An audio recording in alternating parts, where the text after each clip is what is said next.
Welcome to The Green Machine, the nature aquarium specialist. This short video documents professional aquascaper James Findley replanting an 1800-litre aquarium. The Green Machine has 3 large display aquariums and several smaller ones. It was founded by James in 2007 to bring the nature aquarium to the UK. The Green Machine is a nature aquarium specialist, so they carry quite literally hundreds of aquatic plants, the largest selection of aquatic hardscape in the UK, the largest nature aquarium display tanks, and a specialist selection of fish. They test everything they stock to make sure that it works and ensure that they have expert working knowledge of everything they supply. The Green Machine are experts in helping customers to achieve a beautiful planted tank, so a trip to their store or their website is always worthwhile. When planting a tank, preparation is vital. The first stage in a nature aquarium is the substrate. James chose to use the ADA substrate system in this aquarium. In a planted tank, it is essential to use a good substrate system to ensure that the aquatic plant will have enough nutrients to grow. Healthy plants are an essential element in the aquarium ecosystem because they produce the oxygen needed by the fish. So if you have healthy, thriving plants, they will help to ensure a healthy balance within the natural environment of your nature aquarium. Like all plants, aquatic plants need nutrients, light and CO2 to grow. In this aquascape, James has chosen to use 4 150-watt metal halide lights and a CO2 injection via a custom CO2 kit by the Green Machine.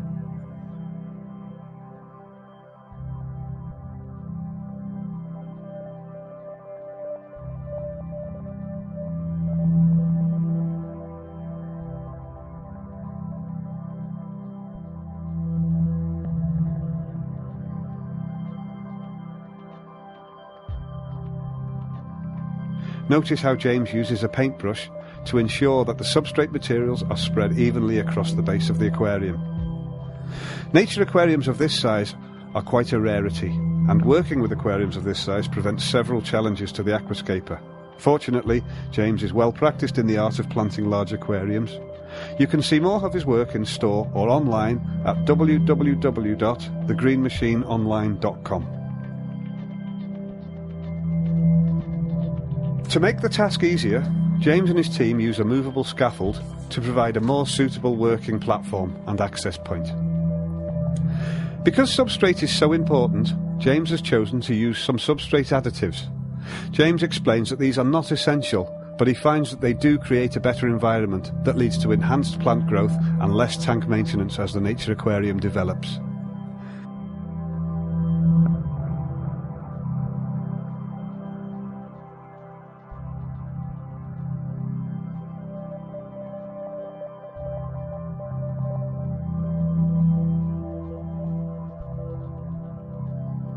Here you can see the final mixture of substrate additives.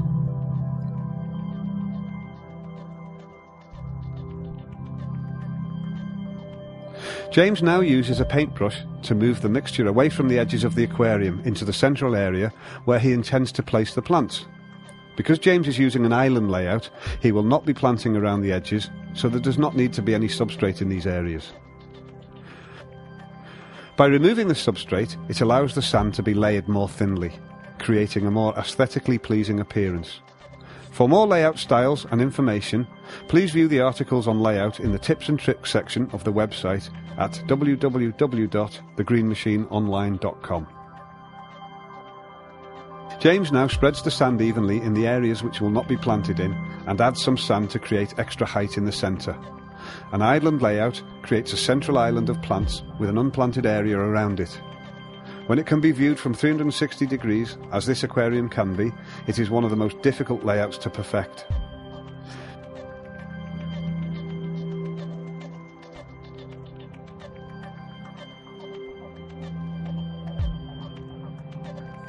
James will now add the top layer of substrate.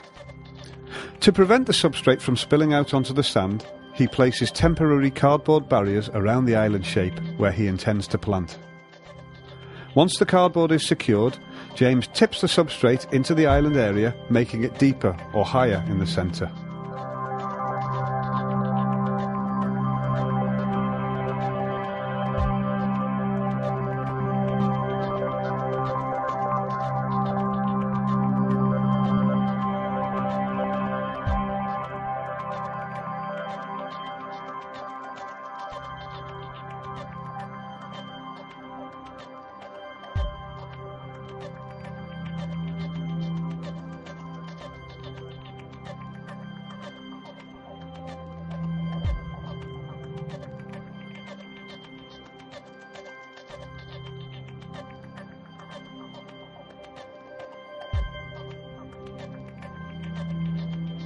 James then uses a rake to spread the substrate, leaving it higher in the middle to create a greater sense of depth in the aquarium.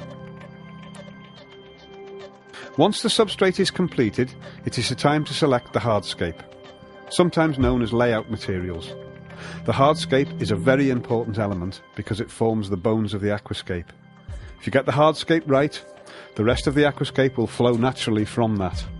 The terms hardscape or layout materials refer to the rocks or stones that are placed in the aquarium. It is important to make sure that the material is suitable for the planted tank, because many rocks or wood are not suitable as they affect the chemistry of the water. At the Green Machine, they have the largest selection of aquatic hardscape in the UK, so you can hand select your perfect pieces, and if you need any advice or assistance, they have experts ready to help.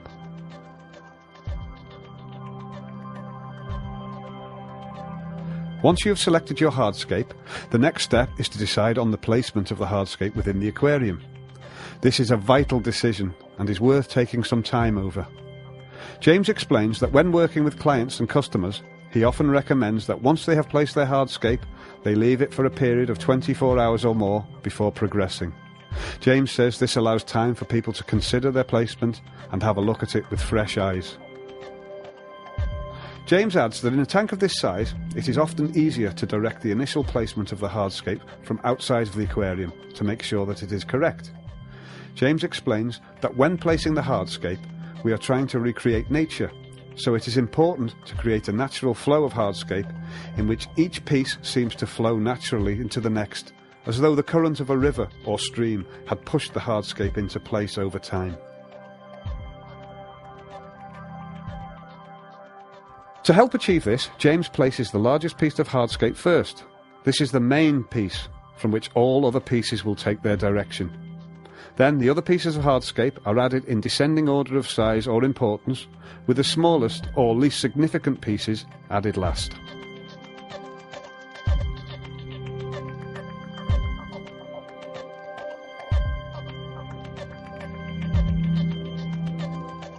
James explains that because a nature aquarium is really an underwater garden, we must consider how the plants will grow in when placing the hardscape. Smaller stones often become hidden by plants as the nature aquarium progresses, so James uses quite large stones where he wants to avoid this.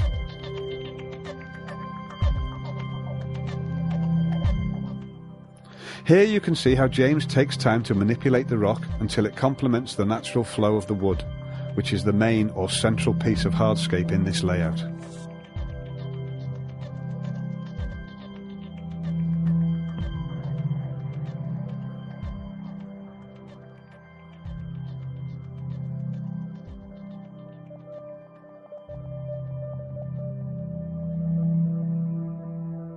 Once planted, James lightly moves the substrate around the rock to create a more secure hold and natural effect. Because this aquarium is viewable from all sides, it is important that the hardscape on every side is beautiful and well balanced. The planting of a tank of this size is a rare event, so it always attracts a few welcome spectators. As you can see, James continues to reposition the hardscape until he is completely happy with its placement. Once a tank is planted, it is quite difficult to move the hardscape without damaging the overall layout, so it is important to get it right at this stage.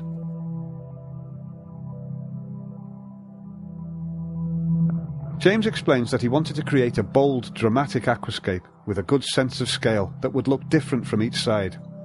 He explains that his inspiration for this aquascape came from one of nature's most dramatic forms, the volcano. James adds that this is why he created a mountainous aquascape, adding an Aponogeton crispus red to represent the volcanic eruptions. The detail of the aquascape adds a good sense of scale to the aquarium. James entitled this aquascape Nature's Chaos because he feels it represents the chaotic beauty of nature and as a tribute to the photographic work of Elliot Porter.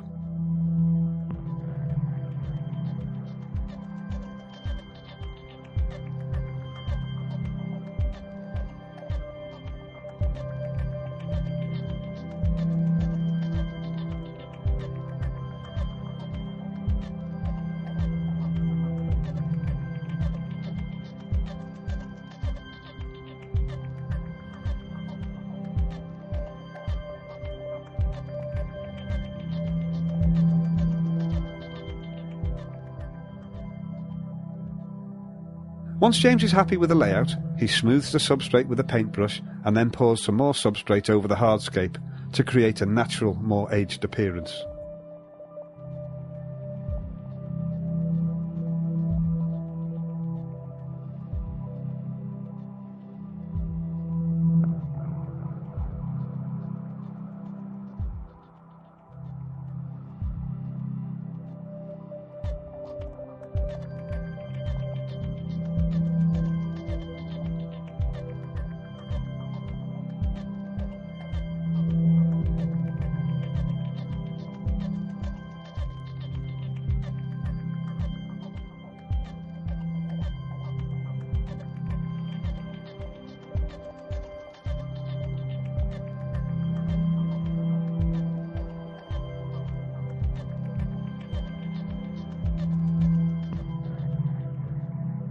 James then places some substrate supports into the substrate to prevent it from rolling down into the outer areas. Because they are narrow, they take up only a minimum of space and do not adversely affect plant growth. The substrate supports may be visible for a couple of weeks after the planting, but the plants will rapidly grow over them and obscure them from view. James explains that most aquascaping enthusiasts know how frustrating it is to bank up your substrate beautifully, only to discover in the morning that it is all rolled forward and collapsed. These substrate supports prevent that from happening, so they are a welcome addition to his aquascaping kit.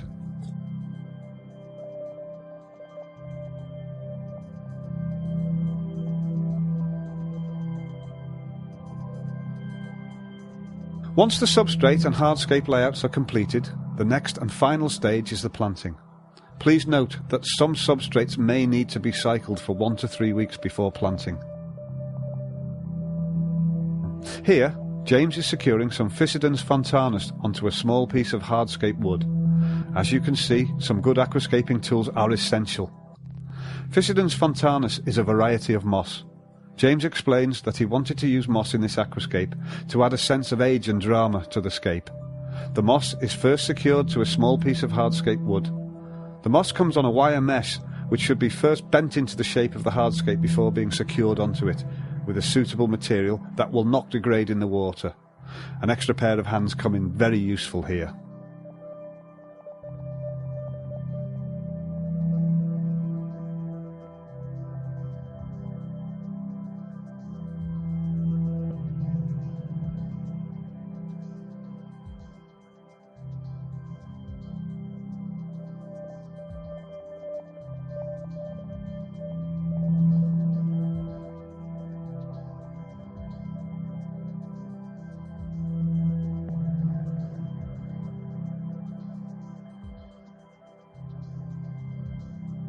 The moss-covered pieces of hardscape are then placed into the aquascape in line with the overall flow of the hardscape layout.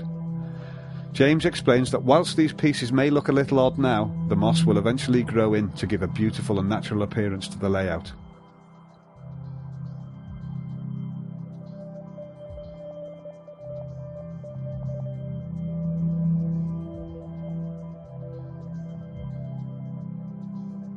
Here you can see James attaching some moss to one of the larger pieces of wood by bending the wire mesh into place and then pushing it firmly into the crevice of the wood.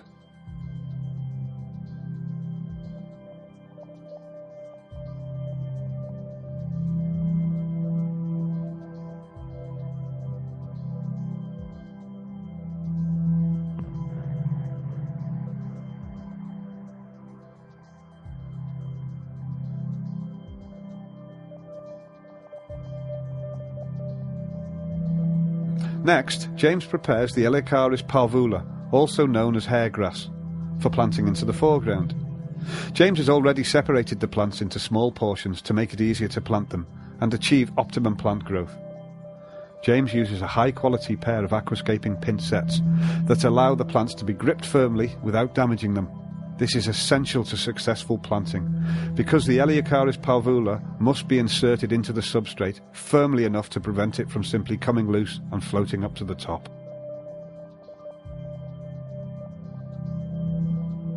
Notice how James places several plants onto the water surface. He explains that in a tank of this size, it is often easier to plant this way because you can plant several stems more quickly.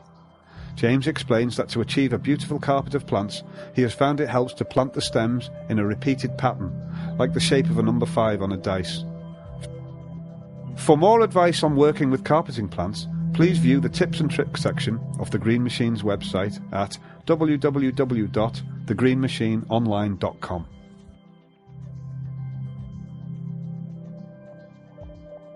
Here are some more of James's aquascapes currently on display in the Green Machine.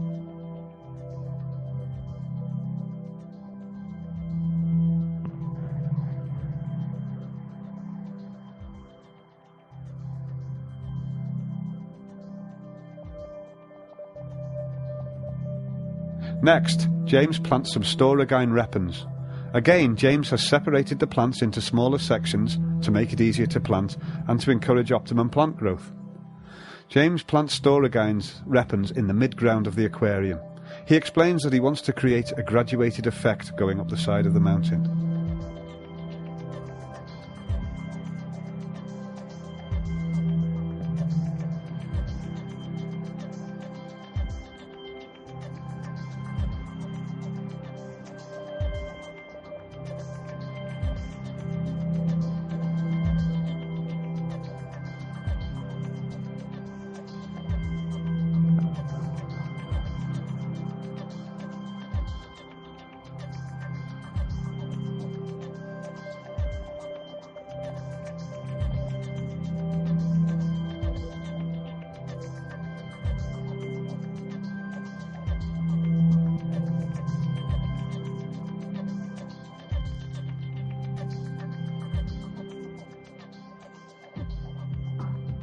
James regularly sprays the plants with water to prevent them from drying out.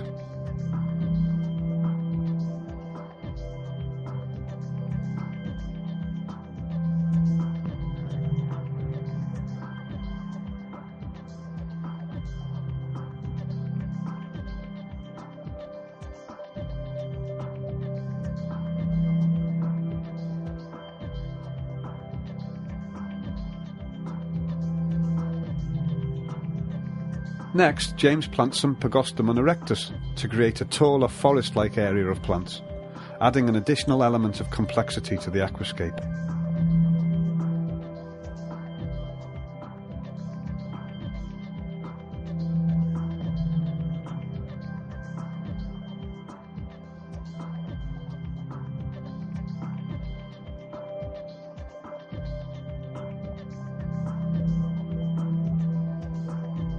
Here you can see how the different textures and colours of the plants are already beginning to naturally complement each other.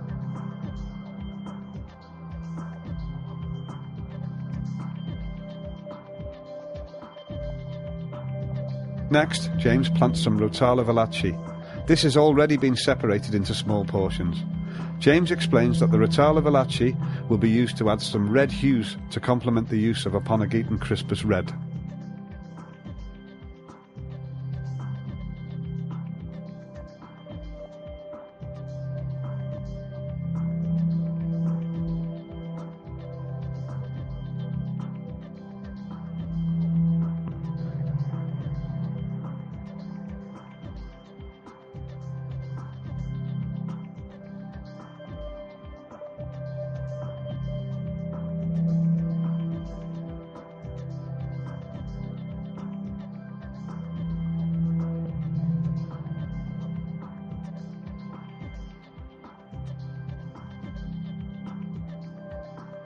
Then James plants the Aponogeton crispus red.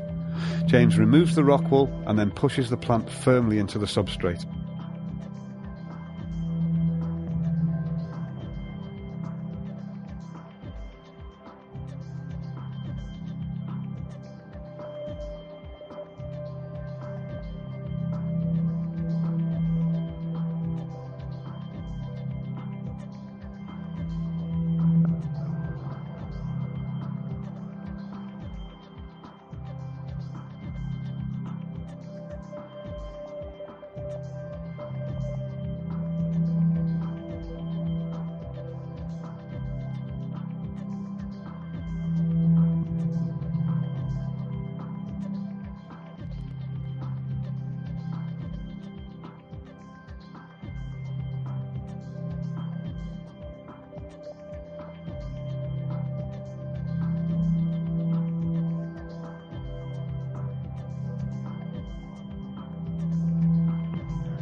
Next, James plants the Hemianthus calitrichoides, otherwise known as HC or Cuba.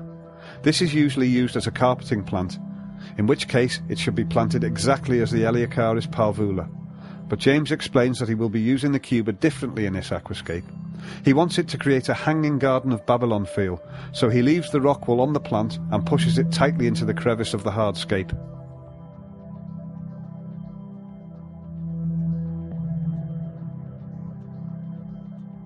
It is important to push it in as firmly as possible. The firmer it is placed into the hardscape, the tighter the plant will grip the wood when it grows in. James explains that he wanted to use the Cuba in this way to add an extra element of complexity or natural chaos to the aquascape. He chose the Cuba because he knew that the bright green of the Cuba would contrast beautifully against the dark green of the mosses. The small leaf size of the Cuba also helped to create a greater sense of scale in the aquascape, and when it grows over the wood, it will soften the contours of the wood beautifully.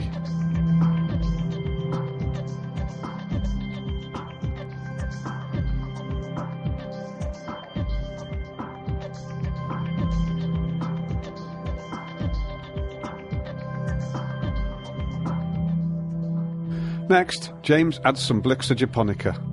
The plants are separated into smaller portions before being planted into the higher ground of the aquascape between the two pieces of hardscape.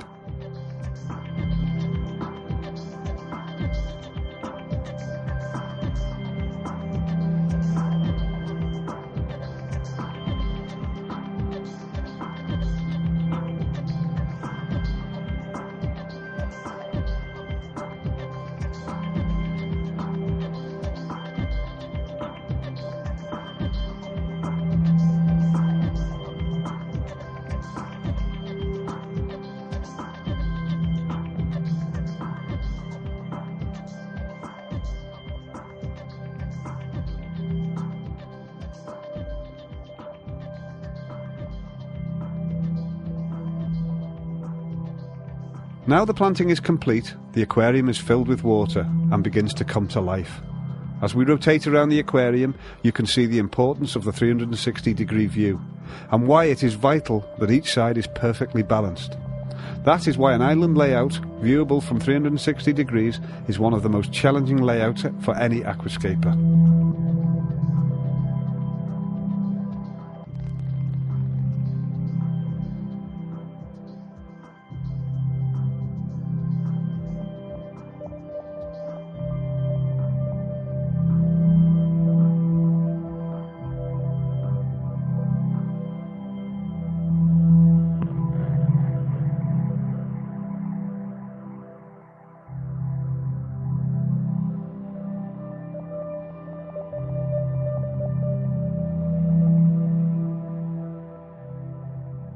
Now that the plants are growing in and the fish have been added, the aquascape has finally come to life and can be truly appreciated.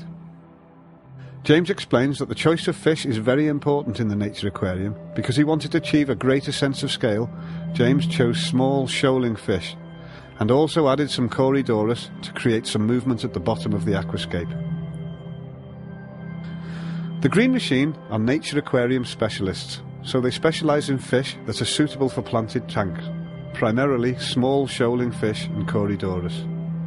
As you can see, the planted tank is the best and most natural environment in which to keep fish.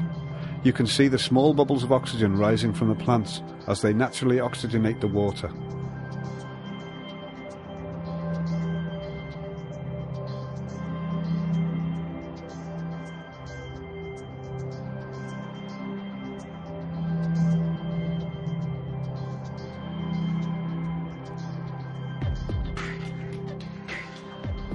For all the latest information, news and tips and tricks, please visit the Green Machine website at www.thegreenmachineonline.com.